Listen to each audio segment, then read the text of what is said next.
And sir आपका नाम and आप कहाँ से बिलोंग करते हैं, थोड़ा सा हमारे ऑडियंस को बता दीजिए। हाँ मेरा नाम है Basan Gowda and I am coming from Haveri in Karnataka. जी ओके सर, इस साल आपने कौन सा अटेम्प्ट दिया है और कौन सा इंटरव्यू था आपका? Sir this was my fifth attempt okay and this was my first interview. Okay, तो सर आपका 5वां अटेम्प्ट और फर्स्ट इंटरव्यू, बहुत ही लंबी जर्नी, सर से बहुत कुछ सीखने को मिलेगा। सर को बहुत ज़्यादा एक्सपीरियंस है। तो सर हम बात करें अगर इंटरव्यू की, तो आपका जो जब आप इंटरव्यू पे पहुंचे आप, तो पैनल के सामने जाते ही उनका पहला सवाल कौन सा था? First question which one was asked by interview members? So, my first question was on Navodaya school. I studied in Navodaya. Okay. So they asked me how was your experience in Navodaya. This was the very first question. Okay. And sir अगर हम बात करें तो थोड़ा सा जो आपका पूरा इंटरव्यू रहा है वो किस पर फोकस्ड था? वो डेफ बेस्ड था या फिर करंट बेस्ड या फिर आपके ऑप्शनल सब्जेक्ट से रिलेटेड था? मेरा इंटरव्यू तो पूरा डेफ बेस्ड में ही था। Okay. डेफ से उन लोग थोड़ा स्टेट के ऊपर भी पूछा है, तो most of all DAF only. Okay, DAF based interview था आपका। एंड सर थोड़ा सी क्वेश्चंस क्या क्या थे रिवील करना चाहोगे? मेरा क्वेश्चन तो हॉबीज के ऊपर था। मेरा hobby blogging on social observation था, उसके Okay. ऊपर क्वेश्चंस थे। और reading books on self improvement था, उसके ऊपर क्वेश्चन थे। और मेरा स्कूल में एंटी टोबैको अवेयरनेस डे में पार्टिसिपेट किया था, उसका बेस्ड भी क्वेश्चन थे। और थोड़ा Karnataka Tamil Nadu water issue, river issue था, उनका बारे में पूछा। और मेरा वर्क एक्सपीरियंस भी है, आईटी में वर्क किया हूँ। ओके, तो उसके बारे में भी वो क्वेश्चन पूछे थे। तो सर अभी फिलहाल आप वर्किंग हैं? नहीं, अभी मैं वर्किंग नहीं हूँ, केवल स्टडी? मैं डिग्री के बाद 4 साल वर्क किया था। जॉब छोड़ के मैं प्रिपेयर कर रहा हूँ अभी। ओके। तो वो लोग 4 साल में क्या काम किया हूँ उनके बारे में पूछ रहे हैं। तो सर मेरे दिमाग में एक सवाल उठ रहा है कि आपके जो 5 अटेम्प्ट रहे हैं आपके, हाँ। तो आपको ये तो डाउट नहीं है इस चीज़ में, तो आपको एक्सपीरियंस अच्छा खासा है इस चीज़ के बारे में। हाँ। हमारे जो ऑडियंस हैं उनको आप अच्छे से गाइड कर पाएंगे। हाँ। तो सबसे पहले मैं यही पूछना चाहूँगा कि आपके प्रीवियस अटेम्प्ट्स में ऐसी क्या मिस्टेक्स, क्या गलतियाँ रही थी आपने? क्या आपको क्या लगता है कि उस गलतियों की वजह से आप इंटरव्यू तक नहीं पहुँच पाए और इस बार आप इंटरव्यू में पहुँचे हैं मेंस क्लियर करने? So first of all, you asked good question, sir, because everyone should learn from our mistakes. बिल्कुल। Doing mistake is human nature, but one should learn from the mistakes. जी जी So the very first mistake that I have done is not analyzing previous year question papers जी in my first 3 attempts.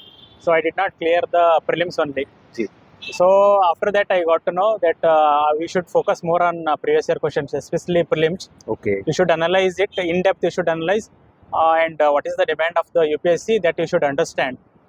For prelims as well as for mains also you should analyze it. Once you are analyzed, you will get to know the right path. So one should first do the previous year question analysis, and you should study with that, and you should revise more and more, and you should solve more and more question papers, MCQs, and also for mains you should write more answers. So these are the right paths, I could say.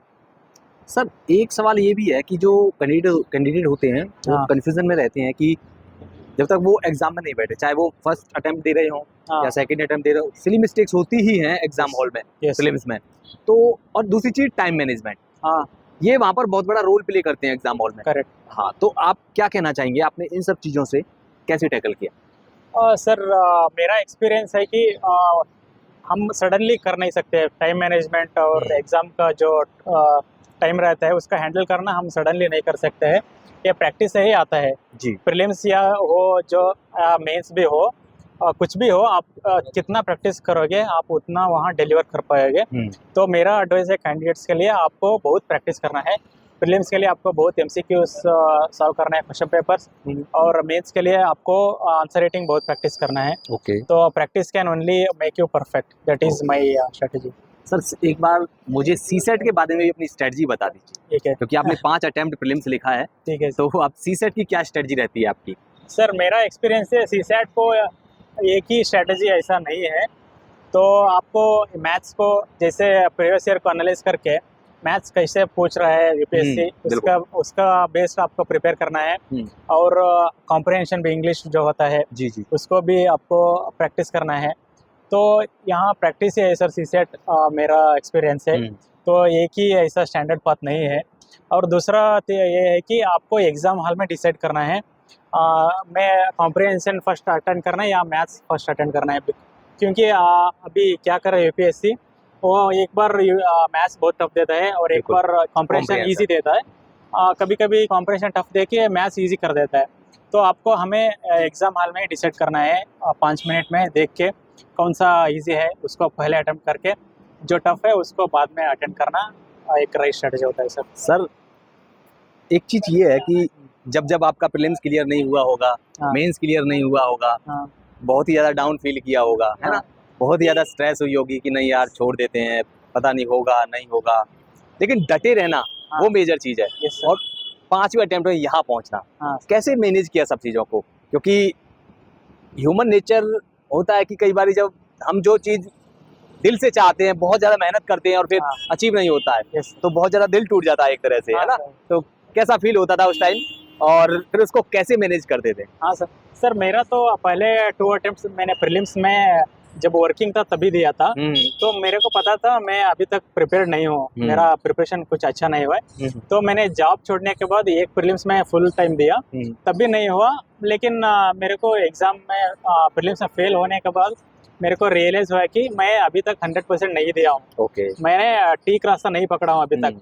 तो वो analyse करके मैं इस बार ठीक रास्ता पकड़ के इस बार मैं बहुत ट्राई करूँगा, ऐसे मैंने स्ट्रेटजी किया। ओके। और मैंने 4th अटेम्प्ट में प्रीलिम्स भी पास किया और मेंस भी लिखा। तो ये मेरे को कॉन्फिडेंस लाया कि मैं प्रीलिम्स कर सकता हूँ, और मेरे को मेंस का स्कोर भी थोड़ा कॉन्फिडेंस लाया, मैं बहुत नज़दीक हूँ। तो इस बार तो मेरे को और भी करना है। बिल्कुल, बिल्कुल। If I can try I will reach this interview stage. बिल्कुल, So I got this confidence. हाँ। So after that, this time though I gave completely.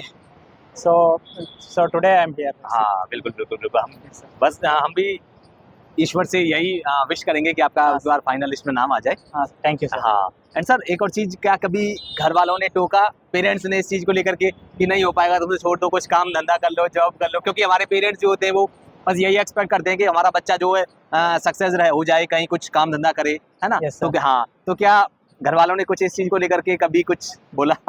नहीं सर, मेरा घर वाले तो कभी ऐसा नहीं बोला तुम हाँ। नहीं कर पाओगे। हाँ। और उन लोगों को ज़्यादा कॉन्फिडेंस ही था मेरे ऊपर। वो लोग बोलते थे तुम कर पाओगे, ऐसा मोटिवेट ही करते थे। और मैं भी उनको थोड़ा बोलता था, लेकिन मैं बोलता था अभी मैं पास हूँ, मैं कर सकता हूँ इसे, मेरे को कॉन्फिडेंस है। ओके। तो मैं जब वो लोग को ऐसा लगा कि मैं कर सकता हूँ, ऐसा कॉन्फिडेंस मेरे में देखा, तो उन्होंने सपोर्ट करते ही रहा मेरे को। सर अगर हम अब बात करें अगर आपके मेंस की, हाँ। तो सर मेंस से पहले मैं थोड़ा सा आपकी बुक लिस्ट और आपकी जो रिसोर्सेज फॉलो करें हाँ। उनके बारे में जानना चाहूँगा। मेंस का चाहिए नहीं सर, प्रीलिम्स तो हाँ mains टोटल, का। हाँ आपकी जो रिसोर्सेज रहे हैं। ठीक है। और रिसोर्स तो कॉमनली है, मेरा पॉलिटी तो लक्ष्मीकांत है, और मॉडर्न हिस्ट्री के लिए स्पेक्ट्रम है, और एंशिएंट मिडियल हिस्ट्री के हम एनसीईआरटी पढ़ते हैं। और उसके बाद इकोनॉमी को मैंने एनसीईआरटीज पढ़ा था, और संजीव वर्मा का बुक भी पढ़ा था। और आर्ट एंड कल्चर के लिए एनसीईआरटी एक, और थोड़ा कोचिंग इंस्टीट्यूशन का भी रेफ़र किया हूँ। और मेंस के लिए इनके अलावा मैं अभी इनसाइट्स में एक मेंस कोर्स किए थे इस बार, सुदीप सर करके एक फैकल्टी है, सो उनसे अटेंड किया था मैं। और मेरा एंथ्रोपोलॉजी का मेंटर थे नटराज सर इस बार, ऑप्शनल के लिए। ऑप्शनल के लिए एंथ्रोपोलॉजी बहुत ही अच्छा सा मेंटर से किया है, बहुत सीखा है मैं उनसे। और बहुत ही मोटिवेट भी किया है मेरे को। ओके। सो उन सभी के वजह से मैं आज यहाँ हूँ।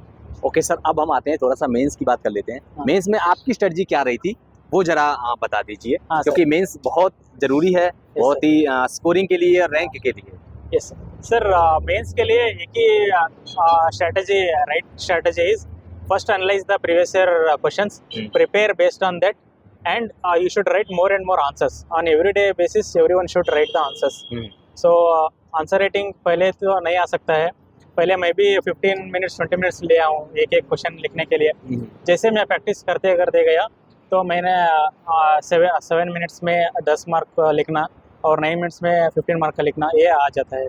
सो मेरा तो पहले प्रीवियस ईयर क्वेश्चंस और प्रैक्टिस, तो यही सर आपको। एक कैंडिडेट को आंसर राइटिंग कब से शुरुआत कर देनी चाहिए? सर मेरा एक्सपीरियंस है, पहले दिन से ही शुरू करना है सर। ओके। बहुत हमें ऐसा लगता है मेरे को अभी मैंने नहीं पढ़ा है, मेरे को कुछ ज़्यादा नॉलेज नहीं है, मैं कैसे लिख सकता हूँ। सर पहले ये है कि हमें रेसिस्टेंस से बाहर आना है। ओके। सबको ये रेसिस्टेंस रहता है, मैं नहीं लिखूंगा अभी, मैं बाद में देख लूंगा ऐसे। ये रेसिस्टेंस से बाहर आने के लिए आप तो पहले दिन से ही लिखना शुरू कर दो, जो भी मन से आए, मन में आता है जो भी आपने पढ़ा है उसको ऐसे लिख दो। ऐसा नहीं है कि हम पहले ही परफेक्ट आंसर लिखेंगे। सो पहले से ही हम परफेक्ट नहीं होते, धीरे धीरे प्रैक्टिस करते करते हम वो परफेक्शन तो बिल्कुल एंड तक तो नहीं पहुंच पाते, लेकिन वो तो जर्नी में होगा ही हमें।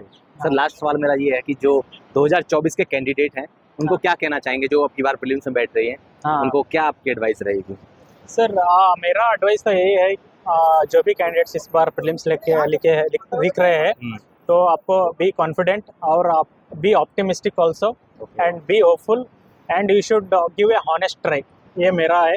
आप ऐसे नहीं कि हम कर सकता हूँ ऐसे करके आपको चुप नहीं बैठना है, आपको लगातार ट्राई करना है, ऑप्टिमिस्टिक भी रहना है। तो जब आप ऑप्टिमिस्टिक रहेंगे और राइट पाथ में जाएंगे तो आपको ये सक्सेस जरूर मिलेगा।